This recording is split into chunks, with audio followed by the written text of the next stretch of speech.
Hello bookworm family. Ooh, my hair is a mess. Welcome back to my channel. I'm Danny. If you're new, go ahead and hit that subscribe button down below. Don't forget to turn on the notification bell because it's always a fabulous mystery when I am posting videos because it's never consistent. I'm so sorry that's not consistent. And if you're not yet, please follow my Instagram, which is more consistent, and it is at Danny's Book Corner 2018. So today is just a quick fun video. We are going to be sorting, I don't know if you guys can see my shirt, Gilmore Girls characters into Hogwarts houses. Gilmore Girls is one of my favorite TV shows, and I really love sorting people into Hogwarts houses. It's like one of my favorite pastimes. Like, it's probably a horrible pastime, but I really enjoy doing it. So I am going to just get into this video. It's probably gonna be a super short video. I only picked the really like main characters.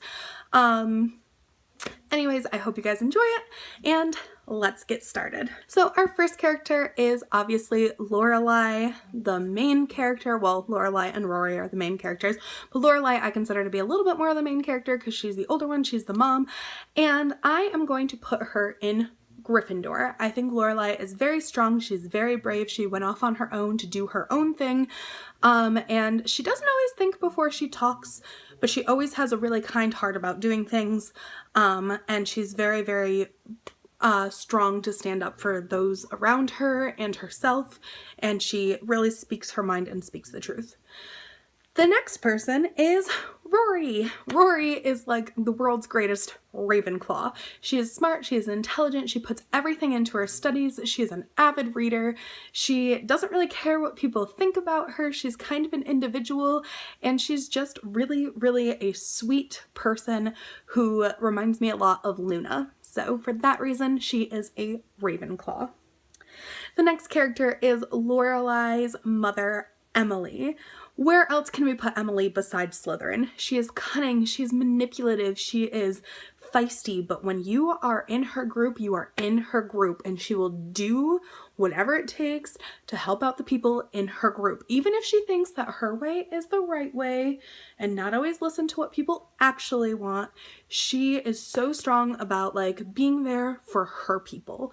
And I think for that reason, she is an avid Slytherin. Plus, she comes from money, and let's face it, those Slytherins, they got the cash. The next person is Luke. So you guys are probably gonna argue with me about this, but for the same reason as Emily, I am putting Luke in Slytherin. He is so passionate about helping his friends, but if you're not in his friend group, he wants nothing to do with you. So because he is so passionate about helping his friends, that I feel like he is a Slytherin. He's not really cunning, he's not really manipulative, but he's ambitious, and he kind of went out, he made his diner, he doesn't really like change, so that was kind of my like, maybe he's not a Slytherin because Slytherins kind of adapt to the environment around them, and he doesn't really like change, but when he meets Lorelai, he's willing to give up everything and change his life for her, and I think that that's a very good attribute of a Slytherin. Kind of reminds me a little bit of Draco, and like, he does what it takes to survive, and when he meets the right people, he's in with those right people. So he's kind of like the more innocent of the Slytherins, but he, I think, is very much a Slytherin.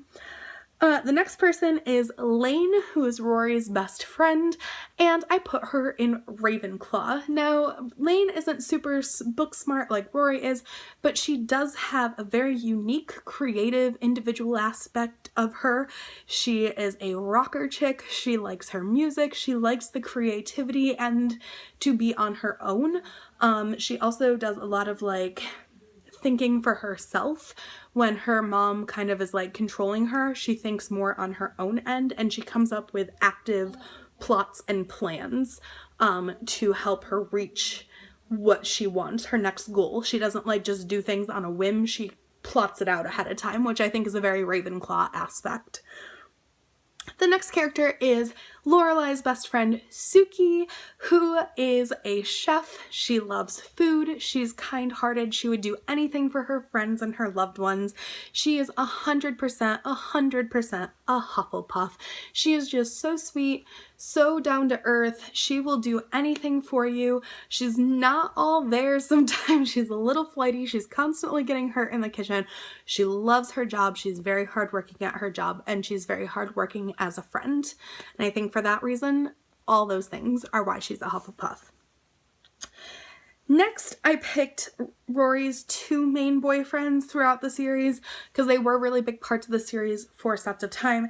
The first one is Dean, who, you know, if you guys are Supernatural fans, was played by Jared, however you say his last name, I can't say it, Padalecki, something like that.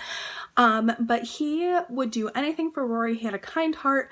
He really would do anything for anyone, which I think is why he got married so young, which is why he did whatever Rory wanted, even if they weren't together, kind of thing. So I think for that reason, he's just very much a Hufflepuff.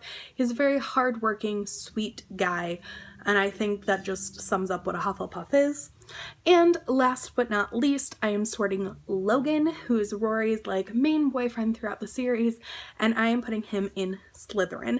At first, he is doing so many reckless things that it almost seems like he's a Gryffindor. However, his reckless things are to impress his friends, to show his wealth, to kind of show off a little bit, which is a little bit more of a Slytherin trait.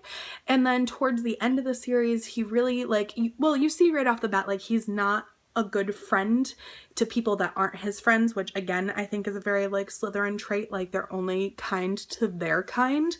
But then once it gets into more Gilmore Girls, Year of the Life and stuff like that, and the end of the first Gilmore Girls series, it's kind of more he's ambitious and he's working hard, and when things don't go his way, he kind of shuts down and gets really snippy with people until he can fix the problem again, which I think is a very Lucius Malfoy kind of Slytherin. Okay, your turn. Where would you sort these two characters? Everybody's love them, but also hate them, Jess and Paris. But yeah, overall, like I said, this is just a short video. I hope you guys like my shirt. I hope you guys like it. It's just a Gilmore Girls themed video, and I always like watching people sort people into Hogwarts houses. Again, it's something that I really enjoy, so I hope you guys enjoyed watching me sort Gilmore Girls characters into Hogwarts houses. Thanks for watching. Bye!